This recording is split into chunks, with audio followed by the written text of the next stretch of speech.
we would have a talk soon, when I mustered the courage to tell you without reserve if I truly love you or I just feel sorry for you. Ayaw kong magsaktan ng kanyang damdamin, ngunit kailangan malaman. Kasubuan na to.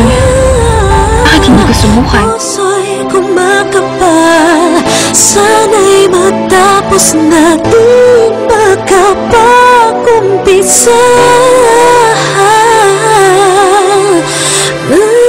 Girl, Yuma, landi mo ha? Ramdam ko nga konektado siya sa panaginip ko eh. Pretensyosa ka, girl! Hindi mo mapagsasalita ang alindog mong isang pipe, no? Asa ka? Mahal mo na nga. Nakipagpatayan ka na. Pare, hindi ka pusa na may 9 lives.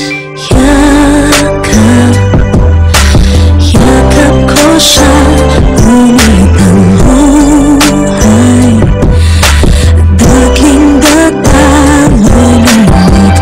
Paano ko sasabihin ito? Wala namang mali sa ginagawa ko.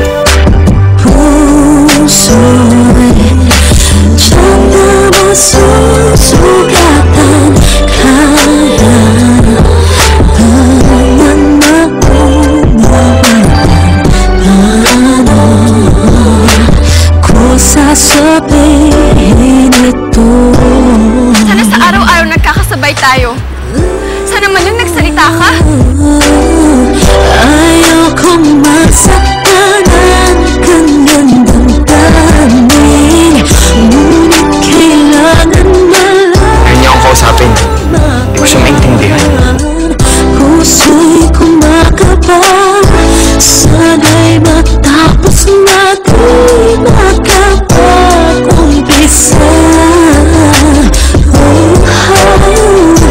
Ngunit kahit nais kong mang pilitin, hindi na kayang ibigin.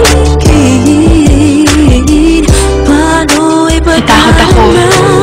Natakot ako na baka hindi niya ako kayang tanggapin. Puso'y harina ng iba. Gusto ko pa yung dating Mike. Yung hindi natatakot at hindi takot magmahal. Laging nataramdam, bakit sakit naman kagaling? Paano ako sasabihin ito?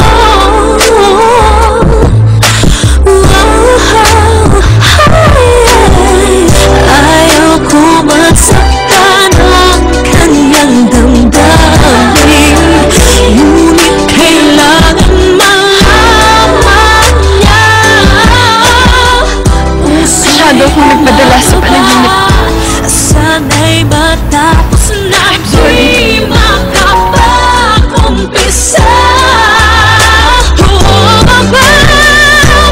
Ngunit kahit nais kong mag-isipin, hindi na kayang ibigin. Paano'y pagdarama sa iyong sinta na puso'y harinang ng iba? Ako yung laging nakakasakay. Pasensya na, hindi malakas ang loob kong sabihin sa'yo na mahal kita.